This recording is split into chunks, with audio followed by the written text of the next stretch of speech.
주님이 주시는 거룩한 평안이 여러분의 삶에 가득하시기를 축원합니다.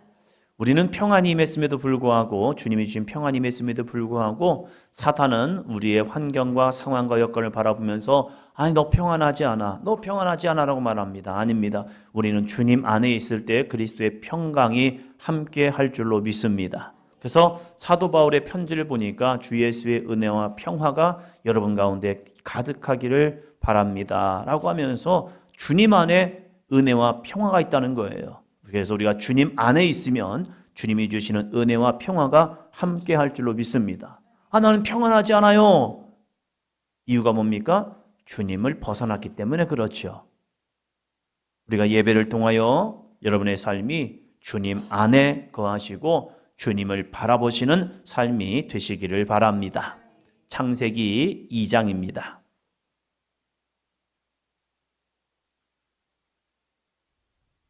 우리가 2월 4일에는 아담에 대해서 함께 말씀을 나누었습니다. 그리고 시간이 쭉 지나서 이제 3월 4일이 되어서 하와에 대해서 한 달 만에 이제 두 번째 사람인 하와에 대해서 함께 말씀을 나누도록 하겠습니다. 하와, 돕는 배필이라는 제목으로 함께 말씀을 나누려고 합니다. 창세기 2장 20절로 24절까지 말씀입니다.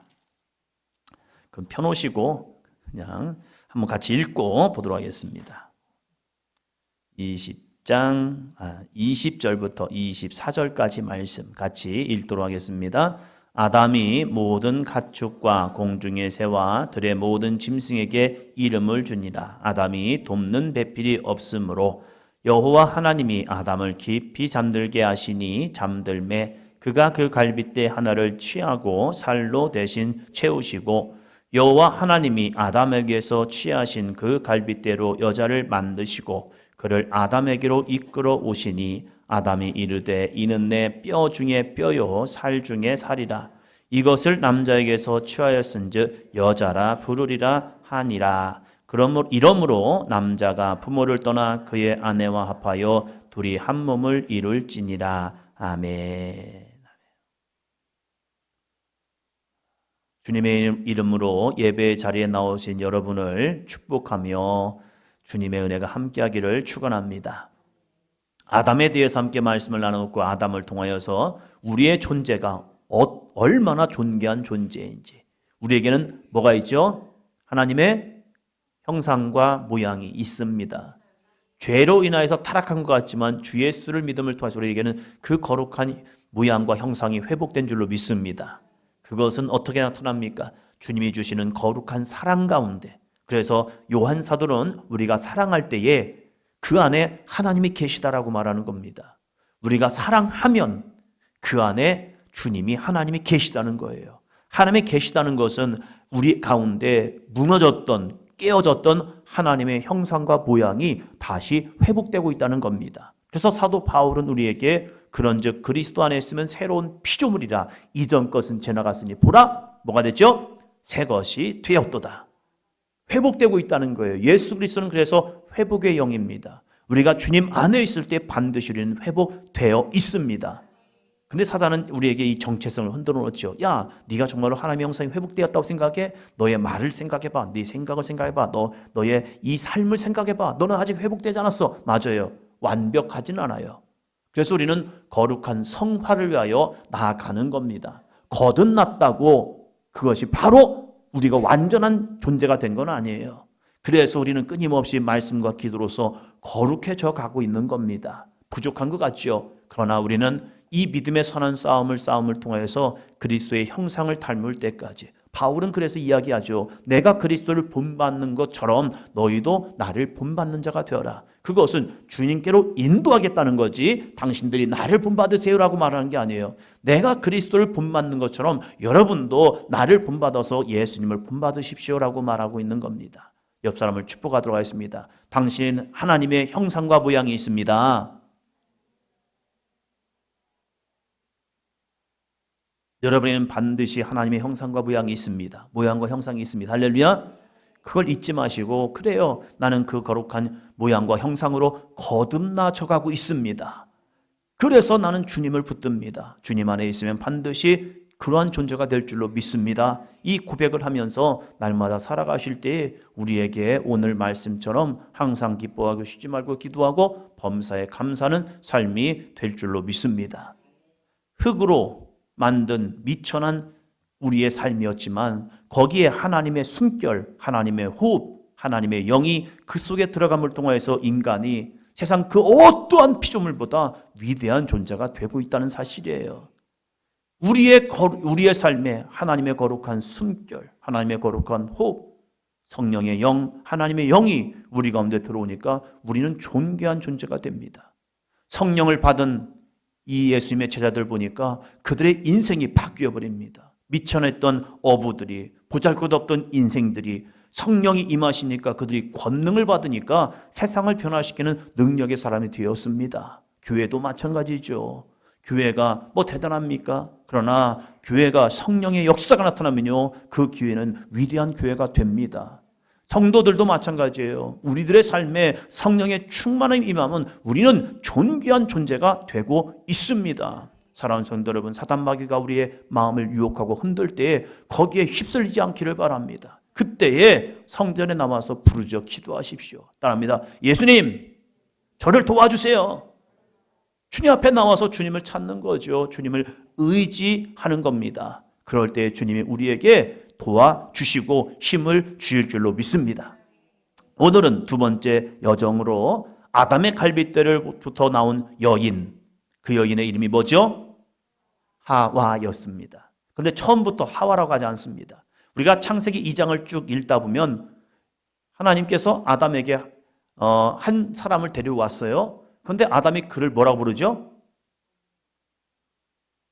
여자라고 합니다. 남자, 여자. 여자라고 불렀어요. 그런데 처음부터 하와라고 부른 게 아닙니다. 이 하와라는 이름에는 놀라운 비밀이 숨겨져 있습니다. 오늘 여러분의 삶이 하와와 같은 아름답고 복된 인생이 되시기를 축원합니다. 하와 생각하면 두 가지 이미지가 있죠. 하와, 굉장히 예뻤을 것 같아요. 이는 내 살 중에 살이요 뼈 중에 뼈 중에 뼈요 살 중에 살이다 고백하면서 아담이 이 여인을 보는 순간 홀딱 반해버렸습니다. 그래서 당신은 나의 모든 겁니다 라고 고백을 합니다. 그만큼 아름다웠겠죠. 그런데 이 하와에게는 두 가지 상반된 이미지가 있어요. 첫 번째는 우리가 잊을 수 없는 유혹에 빠져 인간을 타락으로 이끈 여인. 그래서 부정적인 이미지가 있어요. 그래서 많은 사람들이 인생의 수고함과 애씀, 고난과 환난은 누구 때문이라고 하죠? 하와 할머니 때문에 그렇다는 거죠. 하와 할머니. 하와 때문에 그랬어. 우리가 이렇게 고생하는 거, 이렇게 뼈 빠지게 힘들게 노력하는 거. 지금도 에덴 동산에 있었으면 우리는 이렇게 힘들지 않았을 텐데. 하와 할머니가 그 하나님의 말씀을 어김을 통하여서 온 인류의 타락의 시작점이 되었어 하면서 부정적인 이미지를 갖기도 합니다. 그러나 하와라는 이름에는요, 따라합니다. 산자의 어머니. 모든 산자의 어머니는 생명의 이미지가 있다는 거예요. 그런데 그것이 놀랍게도 하와가 타락하고 에덴에서 쫓겨난 그들의 삶을 통해서 하나님은 너희는 이제 죄인이야 하면서 주홍글씨로 낙인을 찍은 것이 아니라 거룩한 아담, 이 아담의 입술을 통하여서 그 저주의 인생으로 나가는 것 같지만 하나님은 그의 이름을 여인에서 따라합니다. 하와. 무너지고 있고 쓰러져 있고 타락하고 실패한 것 같지만 하나님은 아담이라는 남편을 통하여서 그의 이름을 너는 하와야 라고 하면서 그 하와의 인생, 그 여인의 인생, 온 인류에게 타락함을 통하여 죄의 씨앗이 된 그 인생을 아담의 입술을 통하여 하나님은 그의 이름을 하와라고 하면서 너는 모든 산자의 어머니가 될 거야 하면서 다시 여자의 후손을 통하여 사단의 머리를 밟아버리는 그러한 조상이 되는 은혜를 경험하고 있다는 겁니다. 그래서 우리는 기억해야 합니다. 내 힘으로는 내 능력으로는 안 됩니다. 그러나 하나님이 주신 은혜가 있다면 우리는 반드시 회복됩니다. 타락시켰던 여인에서 이제는 생명의 어머니로 바뀔 수 있습니다. 주여, 우리는 죄로 인하여서 멸망하는 삶이었지만 내가 나를 통하여 내 삶을 통하여서 우리의 가정이 산자의 시작이 되게 하시고 회복의 시작이 되게 하시고 하나님의 구원의 시작이 되게 하여 주시옵소서. 옆 사람 보시면서요, 당신이 하와입니다. 할렐루야. 여러분이 하와가 되시기를 바랍니다. 나는 남자인데, 여기 남자분들 있죠. 남자인데, 아니, 의미적으로요. 여자가 되라는 게 아니에요. 그러나 하와라는 이름에는 거룩한 회복이 있고 하나님의 거룩한 반전, 멸망에서 회복으로, 저주에서 축복으로 바뀌는 그 이름이 바로 하와라는 이름입니다. 오늘도 실패의 자리에서 다시 일어나 하나님의 은혜를 경험할 수 있는 아름답고 복된 삶이 되시기를 축원합니다. 첫째, 따라합니다. 하와는 존엄한 조력자, 좀 어려운 단어지만 따라하시면 됩니다. 에제르, 돕는 자라는 뜻입니다. 한번 따라합니다. 에제르. 다시 한번 합니다. 시작. 반복하면 좀 알겠죠. 안 외워도 돼요. 그냥 돕는 자가 그냥 에제르인가 보다. 저도 좀 유식해 보이려고 이렇게 쓰는 겁니다. 에제르. 그냥 우리말로 하면 돕는 자라는 거예요. 하와는 존엄한 조력자, 돕는 자의 삶, 에제르로 지음 받았다는 사실입니다. 2장 18절 말씀을 보겠습니다. 2장 18절.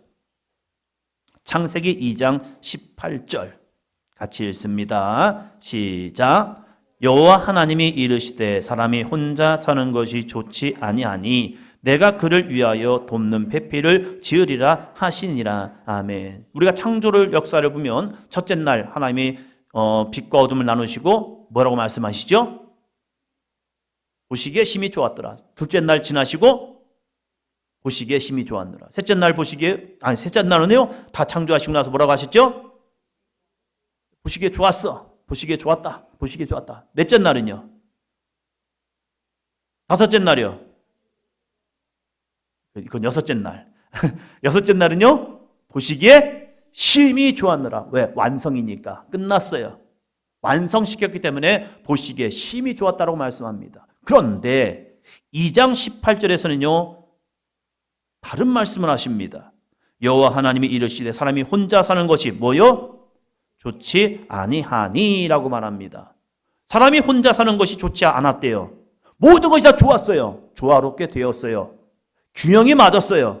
그런데 사람은요, 남자만 창조하시고 보니까 이건 좀 좋지 않았어 라는 생각합니다. 아담이 성격이 나쁘거나 능력이 부족하다는 게 아닙니다. 아담 혼자서 살아가는 것 자체가 인간은 본질적으로 관계 안에서 하나님의 형상을 드러낼 수 있습니다. 내가 누군가를 만날 때 그 거룩한 관계를 통해서 내 안에 하나님의 형상이 드러나고 있다는 거예요. 그런데 아담 혼자 살아다 보니까 그것이 자연 만물에서는 거룩한 이 창조적 은혜가 그에게 있음을 통해서 아담이 부른 대로 모든 것의 이름이 되고 있다는 거예요. 그런데 아담 혼자 있는 것이 보시기에 좋지 않았어요. 그래서 뭐합니까? 하나님은 이 아담의 결핍을 채우기 위해서 그의 가장 깊은 곳 갈빗대를 취하여서 하와를 빚기 시작합니다. 그 여인의 존재 목적, 그 여자의 존재 목적을 보니까 따라합니다. 돕는 배필. 돕는 자래요. 돕는 자. 여러분, 돕는 자라는 말을 생각하면 무슨 이미지가 생각납니까? 돕는다. 잘 가고 있는데 옆에서 좀 슬슬 도와줌을 통하여서 그래서 거들어주는 보조적인 역할, 이것을 여러분 돕는 자 이렇게 생각하지 않습니까? 축구를 한번 생각해 보세요. 돕는 자가 없으면요, 골을 못 넣습니다. 꼭 도움이 필요합니다. 내가 골대를 향해 달려갈 때에 돕는 자가 공을 뻥 차줘야 그것을 가지고 공격수들은 공격을 해내요. 뒤에서 돕는 자가 없으면요, 아무리 좋은 실력이 있다 할지라도 혼자 그 많은 거리를 공을 가지고 쭉 갈 수는 없어요. 왜? 지치니까. 돕는 자라는 것은 부족한 자가 아니에요. 히브리에서 말하는 원어 에제르라는 쓰임새를 보면 이것이 얼마나 존엄한 자인지를 우리에게 보여주고 있습니다. 성경 전체에서 에제르라는 단어를 보면요, 하나님께서 당신의 백성을 도우실 때 사용하는 단어가 에제르라는 겁니다. 따라합니다. 에제르. 하나님께서 당신의 백성들을 도와줄 때, 인간을 하나님이 도움을 주실 때에 내가 너를 도와주는 거야. 이 얘기를 할 때에 에제르라는 단어를 쓰고 있다는 거예요. 우리가 유명한 시편 121편의 말씀에 보면 이런 노래를 합니다. 나의 도움이 어디서 올까 하면서 나의 도움이 천지를 지으신 누구에게서요? 여호와에게서로다. 나의 도움은 사람들이 아니라, 환경이 아니라 천지를 지으신 여호와에게서 그 도움이 나에게 오고 있다는 거예요. 여러분이 하루 종일 이 지구를 돌리고 있습니까? 아니잖아요. 하나님이 이 지구를 돌림을 통하여서, 지구를 돌리게 하심을 통하여서 우리는 아침과 저녁이라는 시간을 살아가요. 태양계를 돌물 통하여서 우리는 봄, 여름, 가을, 겨울이라는 걸 살아가요. 우리가 그걸 만들지 않아요. 모든 자연의 섭리는요, 하나님이 그 가운데 우리들이 살아갈 수 있도록 도움을 주심을 통하여서 우리가 이 땅을 살아갈 수 있다는 거예요. 그 도움이 뭡니까? 하나님이 무능력한 겁니까? 아니죠. 그 하나님의 도움이 없다면 인간은 살아갈 수 없다는 거예요. 아담에게 그 여자가 없더라면 인생을 살아갈 수가 없는 거예요. 그 인생 하나 끝나면 인류는 끝나버리는 거예요. 그런데 돕는 자 에제르, 그 여인이 아담에게 옴을 통해서 드디어 하나님의 말씀이 역사를 이루어요. 어떠한 역사를요? 따라합니다. 생육할지어다, 번성할지어다, 그 다음에는요, 땅에 충만할지어다, 그 다음에는요, 땅을 정복하고 모든 생물을 다스릴지니라. 하와가 없으면, 돕는 자가 없으면 생육 처음부터 되지 않아요. 그래서 남자와 여자를 하나님은 구별하셨단 말이에요. 그래서 성의 정체성은 너무 중요합니다. 그것을 우리는 지켜내어야 합니다. 이러한 돕는 자가 없다면 혼자서 우리는 그냥 살다가 없어져 버린 인생, 쓰다가 닳아서 사라져버린 인생밖에 되지 않는단 말이에요. 그러나 하나님은 놀랍게도 남자와 여자라는 이 거룩한 관계를 만드시고 창조하심을 통하여서 하와야, 이 아담에게는 혼자 있을 때 아담은 결핍이 있어, 부족함이 있어, 얘 혼자로는 아무것도 할 수가 없어. 그러면 여자 혼자 됩니까? 아니죠. 그래서 하나님은 이 둘을 상호 보완적인 관계, 상호 돕는 관계, 그래서 에제르, 이것은 단순히 아담에게 하와가 돕는 것이 아니라 아담과 하와의 관계 속에서 서로 돕는 역할, 이 역할을 만들어 준 거예요. 그럼 누가 더 귀중한 거죠? 둘 다죠. 하나님은 이 두 관계를 하나님이 이렇게 아름답게 창조해 내신 거예요. 이 돕는다, 에제르라는 단어를 보면요, 로마서 8장 26절에 보면 이런 말씀이 있어요. 이와 같이 성령도 우리의 연약함을 뭐하죠? 도우시나니. 성령도 우리의 연약함을 돕고 있다는 거예요. 인생은 혼자는 연약합니다. 그래서 우리 속담에 배지장도 뭐죠? 맞들면 낫다는 거죠. 우리 속담 굉장히 성경적이에요. 혼자는 안 돼요. 아니 배지장 이 종이 하나를 뭐 둘이 듭니까? 그런데 아니래요. 배지장도 맞들면 낫대요. 하나님은 우리를 홀로 두지 않습니다. 우리가 신앙생활할 때 좋은 동역자가 있다는 것은요, 우리의 삶에 좋은 힘이 됩니다. 교회는 혼자가 아닙니다. 함께입니다. 옆 사람 보시면서요, 당신이 함께 있어 나는 정말 행복합니다.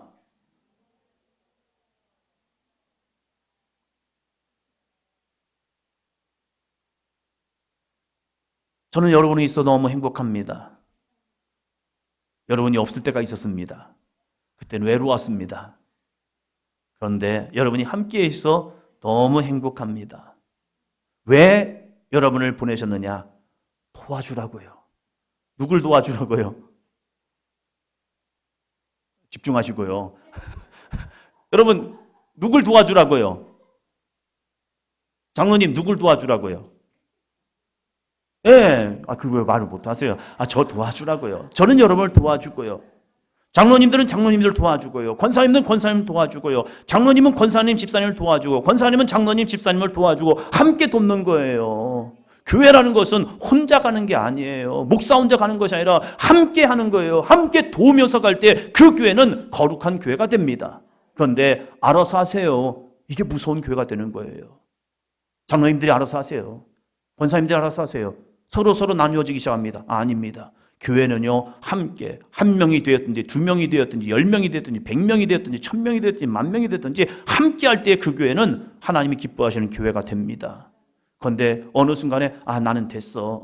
너희들끼리 니네끼리 아니에요. 그것이 사단이 분열케 하는 영이에요. 교회는 함께 도우면서 나가는 겁니다. 성령 하나님도 우리를 도와주시잖아요. 그럼 우리는 그 성령으로 다시 회복된 우리들은 돕는 자, 에제르, 그 도움의 삶을 살아가는 겁니다.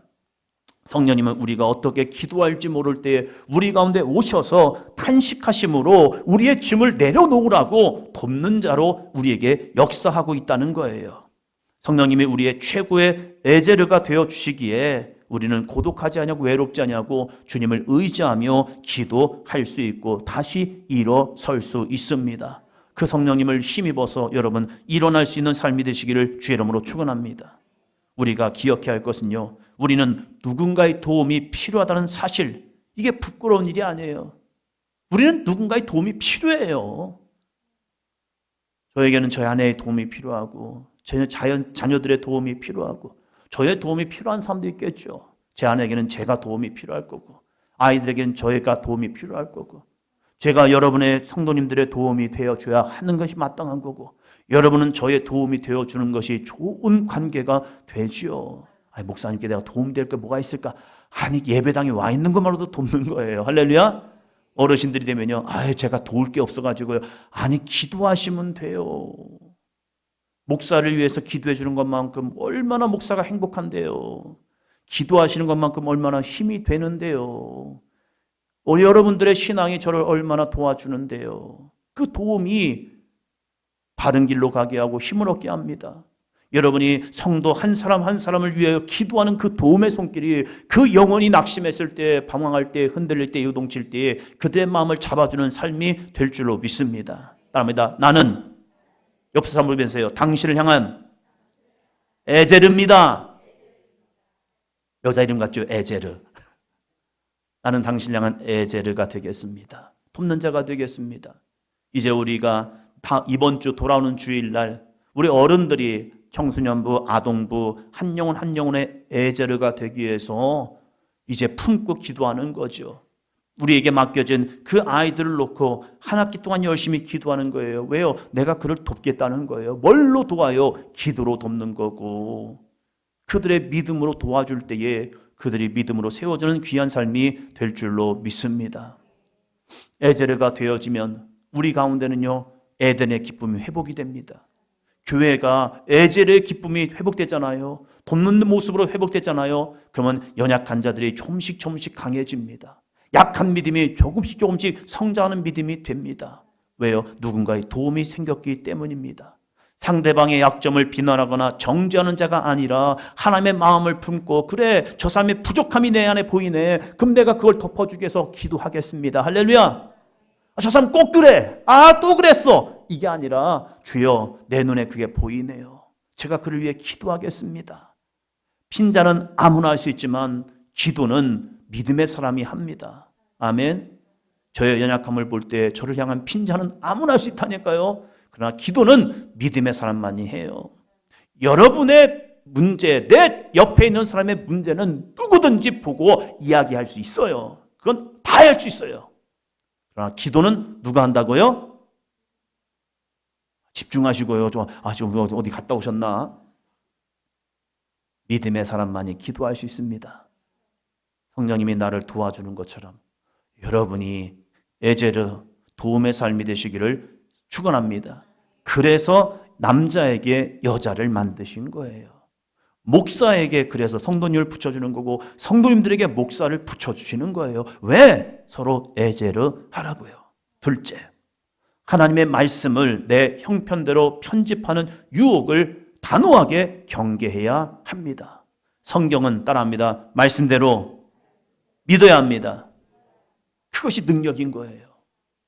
사탄은 우리에게 네 형편이 있잖아, 네 상황이 있잖아 하면서 하나님의 말씀을 편집시켜버립니다. 짝둑짝둑 잘라버려가지고 내가 필요한 것만 짝짝짝 조합해가지고 이것이 하나님의 말씀이야. 뭡니까? 이단인 거예요. 그러나 우리는 성경의 66권 이 말씀을 하나님의 말씀으로 받아들이고 그래서 그것을 열심히 읽는 거고 그리고 듣는 거고, 그리고 배우고 가르치고 지켜 행할 수 있고, 그것을 또 묵상하는 거죠. 왜? 하나님의 말씀이 도대체 나에게 어떻게 말씀하고 있는지, 그래서 묵상도 하는 거죠. 우리는 하나님의 말씀이 내 신앙의 표대가 되어야 합니다. 목사님, 누가 그러던데요? 누가요? 이런 분이 이렇게 얘기하시던데요? 그럼 여러분이 한번 생각해 보시기 바랍니다. 이것이 말씀대로인가? 그게 말씀대로인가? 하와가 무너진 것이 무엇입니까? 사단이 교묘하게 이 말씀을 편집시켜버려요. 말씀의 편집은 오직 누가 하십니까? 하나님만이 하십니다. 그것은 하나님의 주권이 성경에 있기 때문에 그래요. 자, 3장에서 봅니다.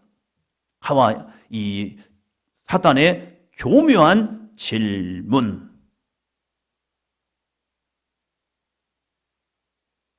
3장 1절 같이 읽어봅니다. 시작. 그런데 뱀은 여호와 하나님이 지으신 들짐승 중에 가장 간교하니라. 뱀이 여자에게 물어 이르되 하나님이 참으로 너희에게 동산 모든 나무의 열매를 먹지 말라 하시더냐. 아멘. 하나님의 선하심을 의심하게 만드는 질문. 하나님이 참으로 너희에게 동산 모든 나무의 열매를 먹지 말라 하시더냐. 모든 나무의 열매를 먹지 말라 하더냐. 그런 하나님 진짜 나쁘겠죠. 그럼 우리 뭐 먹고 살으라고요? 하나님은 우리에게 이렇게 말씀하지 않았죠. 그런데 하와에게 질문한 게 무엇입니까? 네가 말씀을 잘 알고 있어? 이걸 질문한 거죠. 너 말씀 알고 있다며, 하나님의 뜻을 알고 있다며, 그럼 네가 잘 알고 있어? 테스트를 한번 해봤습니다. 그런데 이 하와가 이 테스트에서 훅 넘어졌습니다. 왜요? 하나님의 말씀을 있는 그대로 붙잡지 않고 자기 생각과 감정을 섞어서 스스로 편집해버린 거예요. 그래서 그는 뭐라고 말합니까? 여자가 뱀에게 이야기합니다. 2절, 3절. 여자가 뱀에게 말하되 동산 나무의 열매를 우리가 먹을 수 있으나 동산 중앙에 있는 나무의 열매는 하나님의 말씀에 너희는 먹지도 말고 만지도 말라. 너희가 죽을까 하노라 하셨느니라. 여기서 하와는 사단에게 대화를 하면서 대답을 하면서 하는 말이 무엇입니까? 죽을까 하노라. 그러면서 하나님의 엄중한 경고를 희석시켜버려요. 죽어! 했는데 뭐라고 말했다고요? 너 반드시 죽어! 했는데 하와가 뭐라고 얘기했다고요? 누구 생각이에요? 하와 생각으로 하나님의 말씀, 경고를 희석시켜버려요. 살 수도 있고 죽을 수도 있을 거. 재수 없으면 죽고 운 좋으면 사는 거. 이렇게 하나님의 말씀을 희석시켜버렸어요. 하나님의 말씀은 하나님의 말씀 그대로 하는 겁니다. 설령 내가 그걸 지키지 못하더라도, 그걸 완벽하게 내가 그것을 율법을 지키지 못하더라도 하나님의 말씀은 하나님의 말씀인 거예요. 지금은 아니요. 하나님의 말씀은 지금도 살아 있습니다. 거기다가 또 인위적인 조작을 합니다. 뭡니까? 만지지도 말라. 그렇게 말씀하신 적이 있습니까? 없습니까? 없잖아요. 근데 거기다 첨가를 시켜버립니다. 그러니까 좀 더 있어 보여요. 그렇지 않습니까? 그냥 먹으면 먹는 날엔 반드시 죽이리라 이 말보다 그것을 먹지도 말고 만지지도 말라. 먹는 날엔 죽을 까느라 하면서 그 말씀에다가 더 붙여버리는 거예요. 붙여버리니까 뭘 만들어버립니까? 거기서 이제 사단의 밥이 되는 거예요. 적당히 약화시키고 적당히 변형시키니까 나는 편한 것 같죠. 그리고 하나님이 더 좋아 보이지 않습니까? 왜 죽을까 하노라. 그렇게 하나님을 속성을 정말로 공의로운 정의로운 하나님, 공의의 하나님을 적당히 만들어서 그럴 수도 있고 저럴 수도 있을 것 같아요 라고 하면서 하나님의 말씀을 희석시키는 모습. 말씀의 등불이 흐려지자, 그 안에 있는 말씀의 등불이 흐려지자 비로소 선과 악이 다르게 보이는 거예요. 우리 자녀들에게 하나님의 말씀이 빛이 되기를 축원합니다. 그 빛이 되어야 그 말씀을 따라가는 거예요. 빛이 흐려지면요, 안 보여요. 눈이 흐려지면 이것이 도대체 이 길로 가야 할지 저 길로 가야 할지 잘 몰라요. 눈이 흐려지면 이것이 깨끗한지 더러운지도 잘 몰라요. 아예 캄캄해지면 내 앞에 무엇이 있는지도 몰라요. 그래서 가다가 넘어지고 쓰러지고 빠져버리고 잘못하면 죽는 거예요. 하나님의 말씀이 빛이 되면요, 내 앞에 어떠한 사단의 유혹이 있는지를 깨닫고 그 악한 사단 마귀와 싸워 이길 수 있습니다. 그래서 우리는 구원의 투구를 쓰고 나가는 거죠. 사단과 싸워 이기기 위해서요. 그려지니까 그때 하와의 눈이 바뀝니다. 말씀의 등불이 흐려지니까 하와가 지금까지 선악과를 보았는데 그렇게 눈이 흐려지고 보니까 색안경을 쓰고 보이니까 다른 시선으로 보니까 그때 이 선악과 열매가 이렇게 보입니다. 6절. 여자가 그 나무를 본즉 먹음직도 하고 보안직도 하고 지혜롭게 할 만큼 탐스럽기도 한 나무인지라. 여자가 그 열매를 따먹고 자기와 함께 있는 남편에게도 주매 그도 먹은지라. 여자가 그 나무를 본즉, 유혹받고 보니까 본즉, 미혹받고 보니까 본즉, 그 안에 탐욕이 들어와서 본즉 선악과의 열매가 다르게 보이기 시작했어요. 멀쩡하던 사람이 죄의 유혹을 받고 보면요, 다르게 보여요. 돈이 전부인 것 같고 명예가 전부인 것 같고 이성이 전부인 것 같아서 타락하게 되죠. 유혹돼서 보니까 내 취미생활이 전부처럼 보여요. 이걸 하지 아니하면 안 될 것 같은 마음이 들어보니까 주님을 점점 멀어지고 있다는 거예요. 유혹을 받고 보면요, 모든 것이 먹음직도 하고 보암직도 하고 지혜롭게 할 만큼 탐스럽기도 한 모습으로 다가오고 있다는 사실이에요. 그때 우리가 해야 할 것은 무엇입니까? 내 형편과 감정에 하나님의 말씀을 편집하는 것이 아니라 따라합니다. 주님이 말씀하셨기에 나는 순종합니다. 이 거룩한 믿음의 고백이요. 아니야! 주님이 말씀하셨기 때문에 나는 순종합니다. 왜요? 우리는 하나님의 종이기 때문입니다. 상황에 맞추어서 적당히 타협하는 신앙이 아니라 그 말씀과 싸워 승리하시기를 주의 이름으로 축원합니다. 내 안에 말씀이 편집돼 버리니까 이래도 될 것 같고 저래도 될 것 같고 저한테 묻지 마세요. 그냥 성경을 찾으세요. 할렐루야. 저도 마음이 좀 그래요. 저한테 물어보면서 목사님 이렇게 해야 할까요? 저렇게 해야 할까요? 아니 답을 알고 계시잖아요. 그 질문을 한다는 것 자체가 이걸 할까요? 이걸 할까요? 이 질문하는 것 자체가 답을 알고 계시잖아요. 근데 왜 저한테 그러세요? 저를 못 살게 굴지 말고 기도하세요. 그러면 하나님이 답을 주시잖아요. 할렐루야.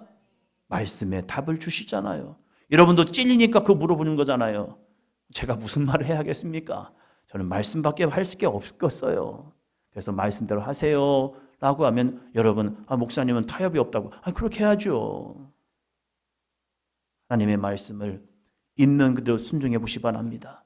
그럴 때 하나님의 역사는 이루어집니다. 마지막 셋째, 고통 속에서도 생명의 소망을 꽃피우시는 하나님의 신실함이 있다는 겁니다. 타락한 인간 가운데, 타락한 여인 가운데 이제는 하나님의 심판 속에서 에덴에서 쫓겨납니다.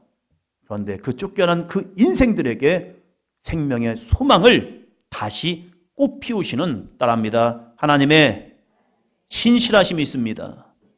그가 넘어졌다고, 그가 선악과를 먹었다고 에덴에서 쫓아내지만 하나님이 그들을 다시 회복시켜 주십니다. 이게 하나님의 사랑입니다. 여러분이 한번 넘어졌다고 하나님 이럴 수가 있어야 하면서 하나님께 대항했다고 여러분을 쳐내버리는 것이 아니라 집을 나간 탕자가 돌아오기를 먼 발치에서 목 놓아 기다리던 아버지처럼 잃어버린 자를 찾아 구원하기 위해서 예수 그리스도를 이 땅에 보내시는 하나님의 신실하신 모습처럼 오늘도 우리가 넘어졌다 할지라도, 쓰러졌다 할지라도, 미혹됐다 할지라도 다시 우리를 일으켜 주실 줄로 믿습니다. 그때 필요한 게 무엇입니까? 그때 필요한 게 믿음의 고백이라는 거예요. 아담과 하와가 죄를 짓고 나니까 서로 싸웠습니다. 네 탓이야, 네 탓이야, 네 탓이야 하면서 전가되었잖아요.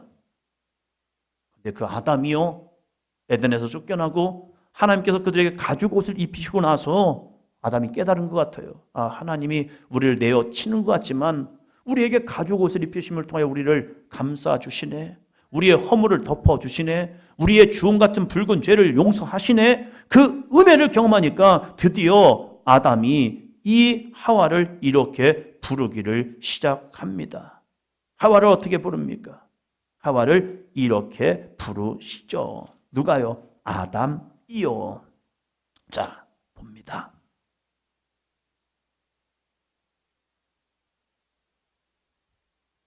나와야 하는데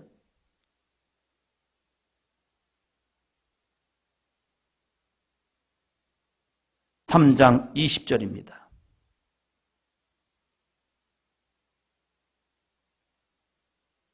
3장 20절. 아담이 그의 아내의 이름을 하와라 불렀으니 그는 모든 산자의 어머니가 됨이니라. 하나님은 죄값으로 너는 흙이니 흙으로 돌아갈 것이다 라고 이야기했습니다. 그래요, 우리는 흙으로 돌아가야 합니다. 그러나 하나님의 약속은 끝나면 안 됩니다. 하나님의 거룩한 약속은 자신들의 죄로 인하여서 끝날 수가 없는 거예요. 왜? 하나님의 약속은 신실하시기 때문에요. 그래서 쫓겨난 이 아담과 하와가 그냥 하와가 아니었죠. 남자와 여자가 거기서 머물렀지 않아요. 그러면서 이 남자가, 아담이 그 아내를 보면서 이렇게 말하는 거예요. 그의 아내 이름을 하와라. 너 이제 하와야. 여자가 아니라, 너는 그냥 남자, 여자가 아니라 너는 하와야. 근데 그 하와의 이름의 뜻을 보니까 뭐래요? 모든 산자의 어머니가 됨이니라. 죽을 자의 어머니가 아니에요. 하와를 통하여서, 여자를 통하여서 죄가 들어와서 죄로 인하여서 모든 사람은 죄를 범하였음에 하나님의 영광에 이르지 못하고 죄의 삭슨 사망이 되어서 이제 죽음이 오고 있지만, 하와야, 너 여자야, 너는 이제 이름을 바꿔야겠다. 너로 인하여서 죄가 들어왔고 사망이 들어왔고 멸망이 온 것 같지만 이제는 하나님의 거룩한 은혜, 거룩한 신실한 약속이 내 안에 있음을 통해서 여자, 너는 이제 하와가 될 거야. 모든 산자의 어머니가 됨이더라. 여러분의 삶이, 여러분의 믿음이 하와의 믿음으로 회복되기를 축원합니다. 나로 인하여서 문제가 발생할 수 있죠. 나로 인하여서 이러한 상황과 형편이 되어줄 수 있지요. 그러나 나는 죄 많은 여자야. 나로 인해서 죄가 들어와서, 나로 인해서 우리 남편이 죄를 짓고 우리는 애들은 쫓겨나서 하면서 한탄하면서 나 때문이야. 이게 아니라, 하와야, 아니야. 하나님의 약속은 너를 통하여 이루어질 거야. 하와야, 우리 다시 하나님을 붙들어 보자. 하나님 안에 거하보자. 그래서 너가 나를 돕는 자가 되고 나도 너를 돕는 자가 될 거야. 그래서 여자, 더 이상 그 여자로 부르는 것이 아니라 너가 이제 다시 거듭나는 거야. 너는 이제 산자, 모든 산자의 어머니가 될 거야. 그 여자의 후손 예수 그리스도가 오셔서 죽어있는 모든 영혼들을 살리는 거룩한 어머니가 됩니다. 이게 하와의 인생입니다. 여자일 때는 범죄하였고 여자일 때는 무너져 있고 실패한 인생 같지만 아담이 그의 이름을 하와라 불러줌을 통해서 그의 영적 정체성이 회복됨을 통해서 더 이상 죄의 사슬에 매여 있는 여자가 아니라 이제는 모든 산자의 어머니가 되어서 그 여자의 후손이 드디어 악한 사단 마귀의 머리를 밟고 하나님의 거룩한 구원의 영광이 임하는 믿음의 삶이 됩니다. 옆 사람 보시면서요, 당신이 하와입니다. 나는 당신의 에제르가 되겠습니다. 사랑하는 성도 여러분, 제가 여러분의 에제르가 되겠습니다. 여러분도 저의 에제르가 되어 주십시오. 내 옆에 있는 사람의 내가 에제르가 되어줄 때 내 옆에 있는 사람도 나의 에제르가 되시고 여러분이 여러분의 가정의 에제르가 되어서 정말로 하와, 모든 산자의 어머니, 살아있는 말씀을 선포하고 그 말씀이 여러분의 삶에 이루어지는 거룩한 하와의 삶이 되시기를 축원합니다.